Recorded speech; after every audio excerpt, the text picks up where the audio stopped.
Beaucoup de consultants pensent qu'il faut absolument rassurer. Il faut absolument rassurer à tout prix sur les listes qui peuvent être mitigées. Et donc, ils évitent les alertes.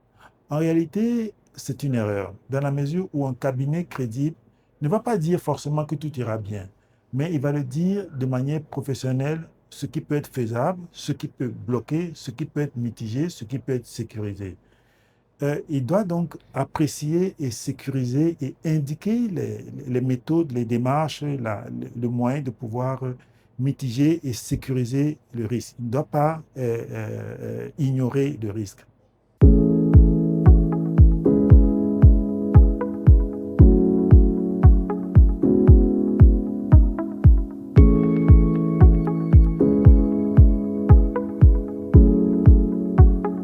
Bienvenue dans ce podcast où nous parlons du métier du conseil.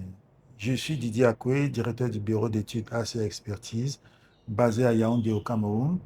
Et aujourd'hui, nous allons aborder une notion peu explicitée, mais pourtant importante dans le métier de l'ingénierie conseil, c'est la notion de crédibilité. Il faut dire que dans ce métier, beaucoup de professionnels, notamment les bureaux d'études et les consultants, essayent d'améliorer leur visibilité. Ils cherchent à apparaître dans différents réseaux, ils cherchent à avoir de bonnes références ou apparaître comme des consultants sérieux. Mais dans la pratique, la crédibilité ne repose pas sur l'apparence. La crédibilité ne se décrète pas. La crédibilité se construit au gré des missions, lentement, doucement et parfois silencieusement. C'est en fait un actif immatériel dans notre métier. Un actif qui peut ouvrir des portes et qui peut, à contrario, aussi fermer certaines durablement. Dans beaucoup de secteurs, on vend des produits et donc on peut toucher le produit, on peut le manipuler, on peut le voir, on peut en faire une démonstration. Mais par contre, dans le métier de conseil, c'est beaucoup plus subtil. Pourquoi? Parce qu'en fait, ici, le consultant n'achète pas un produit, n'achète pas un objet, il achète un jugement, il achète une capacité d'analyse, il achète une lecture des risques et il achète une démarche professionnelle. En fait, il achète une confiance structurée. La crédibilité, en fait, c'est quelque chose qui est perçu par le bénéficiaire et qui peut être accordé à un consultant ou à un bureau d'études. Dans une administration ou un bailleur, une entreprise, lorsqu'elle sollicite un cabinet ou un consultant, en fait, elle ne cherche pas uniquement qui sait. Elle cherche qui comprend, qui sécurise, qui peut être un bon confident et qui ne fragilise pas le processus. C'est pourquoi dans notre métier, la crédibilité est tout aussi importante et souvent plus importante que la simple compétence technique, parce qu'elle repose sur plusieurs facteurs.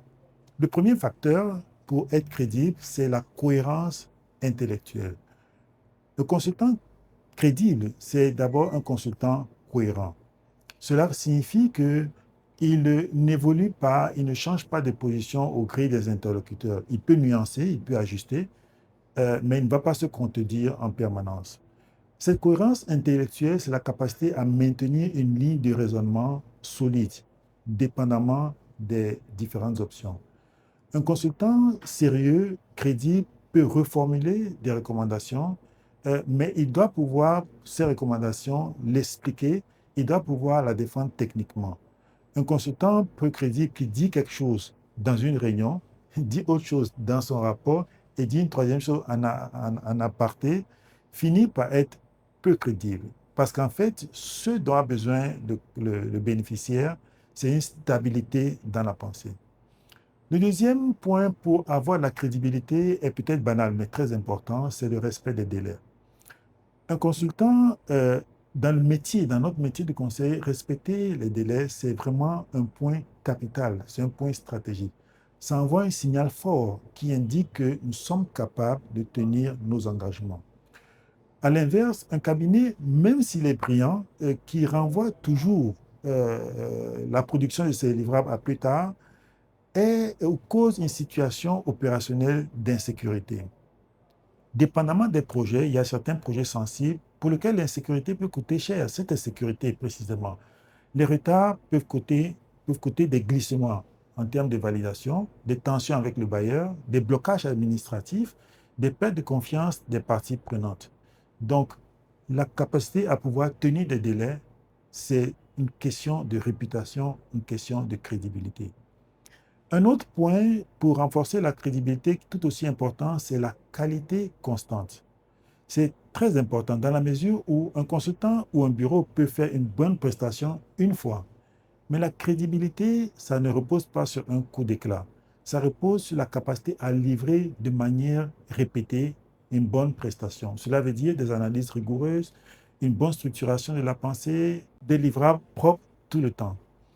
Cette qualité constante est une puissance pour maintenir la crédibilité parce que dans le conseil, le client ne cherche pas seulement une qualité ou une expérience avec un intellectuel, il recherche une prévisibilité dans la qualité. Il veut savoir si on vous confie une mission importante, est-ce que vous êtes capable de garantir la qualité et de manière constante.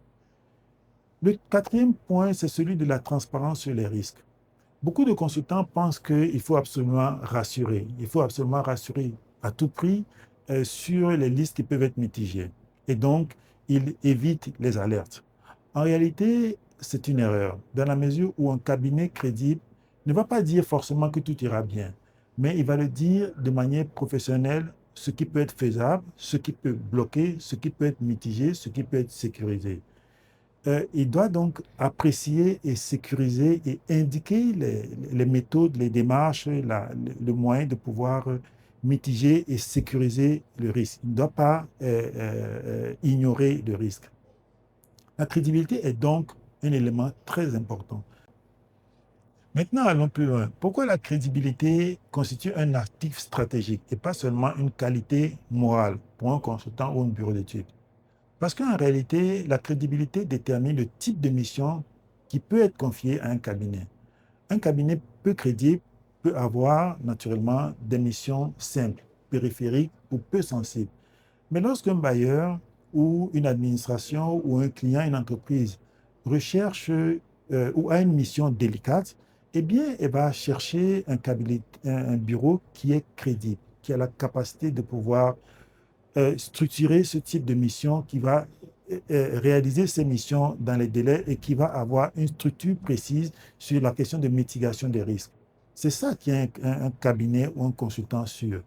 En fait, ce bureau rassure, il stabilise et il permet de protéger la décision. Donc, dans le conseil, protéger le client en lui indiquant exactement la situation est une valeur importante. Il est aussi important de noter que la notion de crédibilité est cumulative.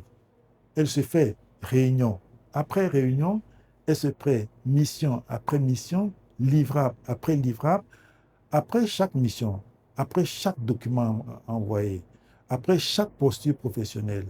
Cette notion est très importante parce qu'elle se construit au fil du temps, elle se construit au fil des années. C'est pour ça que les cabinets solides euh, peuvent penser qu'il n'y a aucune mission qui soit une petite mission. Parce que de toutes les missions, la crédibilité se construit. La mission permet, grande ou petite, de bâtir sa crédibilité. Donc, autant ne pas réaliser une mission que de la réaliser et ne pas bien la réaliser. La crédibilité n'est donc pas un accessoire dans le cadre de notre métier de l'ingénierie conseil. Ce n'est pas juste une question d'image, c'est un actif professionnel, un actif important parce qu'elle permet de rassurer sur la cohérence intellectuelle, sur le respect des délais, sur la qualité constante et sur la transparence au niveau des risques. La crédibilité ne s'affiche pas, mais elle s'accumule. En conclusion, dans le métier de l'ingénierie conseil, on peut perdre un marché, mais rester crédible. On ne peut pas durablement construire une grande projection professionnelle, par contre, sans crédibilité.